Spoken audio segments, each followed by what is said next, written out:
kami nga po pala ang Porncaster. Pangalan ko ay Riv. Omar. Stolong. Nice one mga pre, magandang gabi at magandang gabi po sa mga viewers namin dyan, lalong-lalo na sa YouTube, TikTok at Facebook, no? And congratulations sa ating lahat sa mga followers. Lagi kong sinasabi, maraming salamat po sa pagtanggap at pagsuporta sa amin. Well appreciated po, no? Lalong-lalo na yung mga nagsusubscribe kapag napapanood yung videos namin. Yung mga silent viewers po namin dyan, pakiusap po, subscribe na rin po kami, no? So malaking bagay po sa amin yung inyong suporta. Kahit ano lang minsan-minsan nyo lang panoorin yung video namin. Pwede na. Pero anyway po, dako na po tayo sa ating topic, no? Rekta na kaagad, tungkol to sa boxing. So mga pre, kilala nyo naman si Floyd Mayweather, di ba? At Manny Pacquiao, syempre. So ang tanong ko mga pre, ang 50, ang tanong ko, sino ang pipiliin nyo? Yung career ba ni Floyd Mayweather na 50-0 o 0 defeat all the way through until na nag-retire siya o yung 8 division champ na si Manny Pacquiao. Yan, si Romel, magaling yan dyan. Oh, yan. Yon. Boxing analyst Omar. Yun, no? Boxing analyst Omar. Kitang-kita nyo naman sa background natin talagang pang boxing analyst to eh. Oh, ganyan, no? Yun, no? Ganda. Hindi. 3, 2, 1 tayo. Pastok ata to. Pastok ba to? Read pastok? Sakto lang. Ikaw ba alam kung gusto mo hanggang Sakto lang. bukas tayo dito eh. Hindi. Kung papipiliin ako, syempre, tatanggalin natin yung pagiging pagka-Pinoy at siguro yung, kumbaga parang tayo eh. Tanggalin natin yung, dahil kapwa Pilipino mo, dahil papanigan mo, ganun, no? So, disclaimer lang sa mga ka-porncast natin. Ito ay personal POV, point of view, no? Kung ano yung pipiliin ko. So, kung titignan mo kasi yung career ng dalawang boksingero, hands down to dalawang boksingero, no? Isang 50-0 at saka isang 8-time division world champion. Ang bibigat ng pangalan, mga pre, mga ka-porncast, no? So, sino nga ba namang hindi gustong maabot yung ganung estado ng level ng professional boxing career ng mga boksingero? Kahit naman sino gusto. Pero kung papipiliin ako, kung ano ang mas gusto ko sa dalawang magandang titulo, yung dalawang legend natin sa pagdating sa boxing, no? Mas pipiliin ko maging 8th Division World Champion. Tanungin nyo, Pre Peter, tanungin nyo kung bakit. Bakit? Bakit? Ano? Hindi kasi, di ba? Yung 50-0, tapos, I think si Mayweather, 5 Division World Champion, di ba? Tama ba? 5 Division World Champion siya, di ba? 5 Division, Oo, 5 Division World Champion. So, sa 50-0, siyempre hindi naman natin maikakaila na meron doon sa mga fights na yun meron silang tawag dito cherry picking na sinasabi nila. So, ibig sabihin ng cherry picking, so minsan makakapili ka sinong kalaban mo. No offense mga Mayweather fans pero ito na yung observation ko lang Siyempre, yung mga nalabanan ni Mayweather ngayon, mga YouTuber, mga ganun. Siguro for the entertainment na lang siguro, no? Parang ganun. Pero pag sinabi mo kasi 8th Division World Champion, from minimum weight hanggang welterweight, di ba parang hirap abutin nun? Given yung height niya, di ba? Tapos, nakakabilib talaga kung paano niya na-maintain yung speed and power na unti-unti siyang umaangat doon sa ganung weight class, no? Diba? Additional pa, yung mga nakalaban ni Pacquiao, talagang mga bigatin, talagang mga kilala sa mundo ng boxing, mga world champion, di ba? Siya lang ata ang katangitanging boksingero na nanalo ng sunod-sunod na lineal championship belts eh. Di ba? Tapos tama ba? 2-time fighter of the decade ba? Parang gano'n, no? 4-time fighter of the decade? Oo. Tignan yung mga ka-porncast. 4 na dekada. Sa kada dekada ata nag-champion. Hindi, parang dalawa lang. Wala, kasi, 4. Kasi, 4 ba? O 4 na Oo. 1990, 2000, 2010, 2020, 20. Oo nga, ganun, no? So, kung ako boksingero, tapos iisipin ko ganun yung maabot ko, talagang hirap abutin. Given na ang lalaki ng mga kalaban, di ba? Yung laban nga lang kanya kay Margarito, yung sa light middleweight. Alam ko light middleweight yung huli niyang yung huli niyang pinakamatas kay Margarito, di ba? Oo. Ito yung naman ginawa ni Pacquiao sa pagmumukha ni Margarito, ginawang punching bag. Kulang na lang itigil ng referee. Dapat nga tinigil na ng referee yun eh. Tinigil Yung nga. laban. Tinigil ba? Hindi tinigil, pre. Oo, tinigil. Knockout yun. Hindi 12 rounds eh. Knockout. Knockout yun. Margarito? Oo, ni-stop. Di ba, Rib? Oo, Hindi in-stop yun. umabot ng ano yun. Hindi Hindi, umabot joke lang. ng 12 rounds yun. Ano yun, umabot yun man. Congressman na siya Umabot nun, ba di ba? yun? Oo. Umabot ng 12 Parang rounds gusto yun, niya unanimous ipa-stop yun eh. decision. Pero hindi in-stop. Si Lawrence Cole kasi, Stoppage. si Lawrence Cole kasi yung referee, kung iba yung referee noon, hindi si Lawrence Cole, malamang sa malamang, in-stop yun. Kung si Kenny Bayless yun, malamang, in-stop yun eh. Kupal-kupal yan si si Lawrence Cole eh. Laban niya pa lang kay Barrera.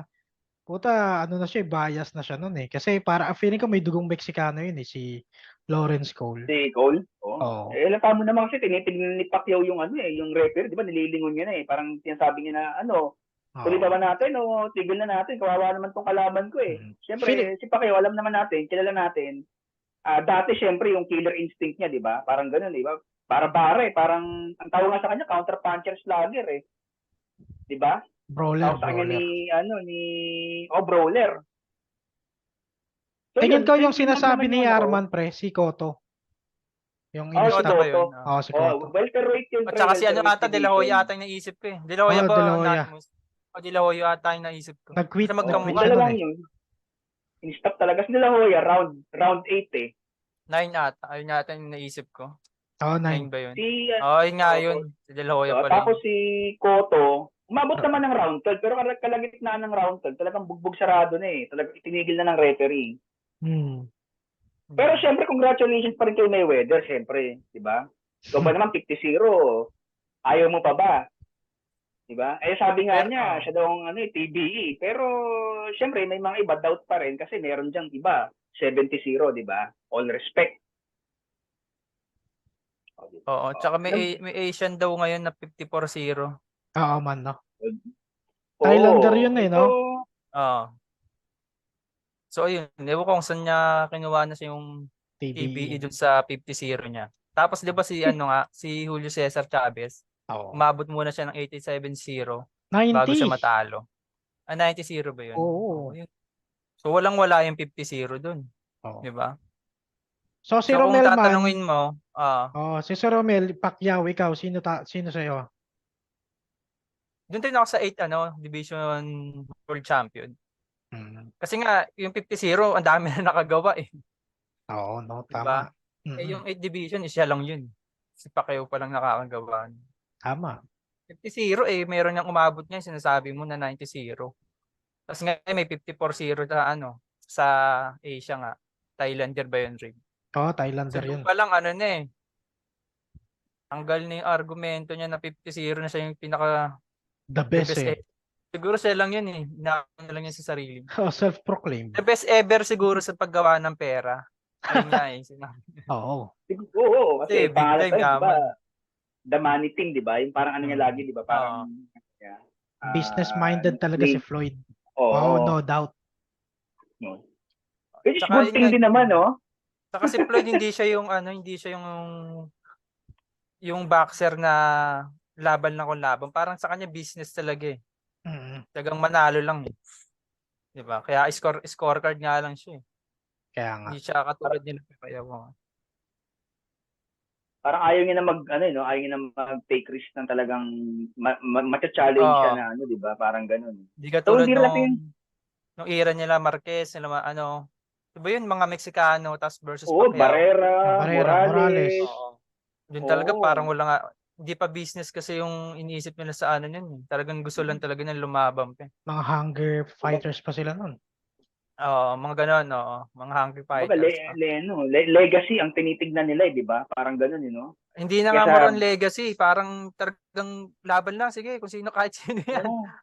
Matira matibay. Kita mo naman sa pagmumukha ng mula kay Barrera, Morales, Marquez.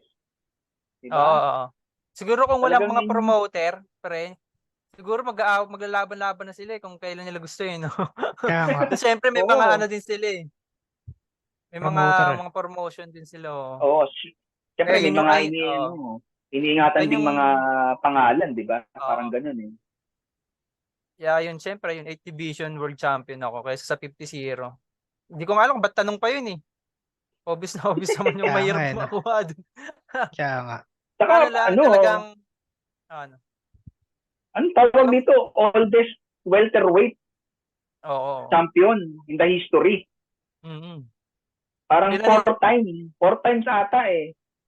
Mm. O, di ba? Ano ba bang hahanapin mo? Kumbaga parang nakasimento na yung legacy mo kahit saan ka tumingin, at imagine na buong mundo to. Hindi lang to Asia, America o something. Worldwide. Di ba? Pag sinabing Pilipinas, Pacquiao ang lagi naiisip agad ng ibang tao. Ay, Pacquiao, Manny Pacquiao. Hindi lang sa Pinas. Buong mundo. Oo. Sa ibang mga buong mundo. So mahirap talaga abutin yung ganung naabot ni Pacman na 8th Division World Champion. Wala pang nakakaabot. Siya pa lang talaga. Mm. Diba? Parang hindi siya natakot talagang yung ano nga niya, yung huling laban nga niya, pinakamataas na weight eh. Hindi na siya nagdalawang isip talaga siguro. Sa kanya talaga siguro gusto niya maabot yung pinakamataas na kaya niyang abutin. Pero aminado siya nung after nung fight, nung interview siya na hanggang doon lang talaga yung level niya ng ayun yung sagad kaya niya. niyang labanan. Bigat Kasi daw ng suntok eh. bigat talaga daw sabi. Catch weight nga yun, pre. Tsaka Kumbaga, binakanti niya yung belt nun. Hindi na siya bumalik sa super welterweight. WBC yun eh. Di ba, no? Oo. WBC yun eh. Yung Ikaw rin, kulay sino green bang niya. take mo? Ha? Kung ako papipiliin, 50-0, 8 World Division Champion. oo. Sa akin kasi ano talaga, hindi sa bias ayun nga, tama yung mga pinagsasabi nyo na yung 50-0 madali lang kunin yan. At saka yun nga, yung kay Floyd Mayweather, may history kasi siya ng cherry picking. Imagine mo naman yung mga nakakalaban niya. 'Di ba yung nag 50-0 siya, yung nakalaban niya bataan niya lang eh. Yung 'di ba yung negro din? Tapos Si ano ayun, yun? Si Alberto ba yun? yun si Alberto, 'di ba? Si Oo. Berto, yung nakalaban din ni Oo. Ortiz. So ayun, kung kay Manny Pacquiao o Mayweather, kasi yung buhay yung history o career ni Manny Pacquiao parang Muhammad Ali like eh. 'Di ba? Oh, so when it comes to career, tsaka yung legacy kay Manny Pacquiao. Kasi wala na. Tingin ko wala na makakagawa ng 8 division world champ. Tapos greatest Asian boxer of all time pa si Manny Pacquiao. Tapos yung nakalabang champions, 'di ba? Sobrang dami rin.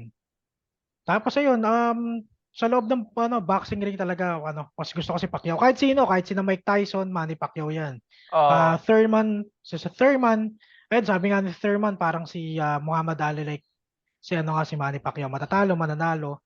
Pero mahal na mahal pa rin ng tao, 'di ba? Ayun yung people's champ kung tawagin. Kasi Hmm. yung laban kasi no, talagang entertaining pag lumapag sila sa boxing ring si Pacquiao no. Hindi katulad pag kay Mayweather antukin ka. Antukin ka. Walang ka pera-pera lang talaga tulad ng sabi mo. Puro business lang kaya Mayweather. Tsaka yun, paborito talaga ng mga boxing analyst yan si Manny Pacquiao. Parang iilan lang yung bias kay Floyd Mayweather eh. Parang ayun, mga kapwa boxers ni Manny Pacquiao talagang kung papipiliin sila, kung kukuha tayo ngayon diyan ng boxers, kung magge-guess natin, boxer, malamang sa malamang pipiliin yung career ni Manny Pacquiao kasi nga one and only, Tama. the best ever to do it, parang ganon. Kaya si Floyd Tama. Mayweather, talagang lang yun, self-proclaimed lang yun eh. Kumbaga yun nga, parang tama si Arman, yung argumento pa lang dati nga hindi na nabuo eh. Hindi na dapat nabuo yung tanong na yun, foolish question yun mga kapre. Pucha, 50-0 kahit sino makakagawa nun eh. Yun nga, si Cesar Chavez. Meron pa yung sino ba nakalimutan ko yung pangalan eh. May George yung pangalan nun eh.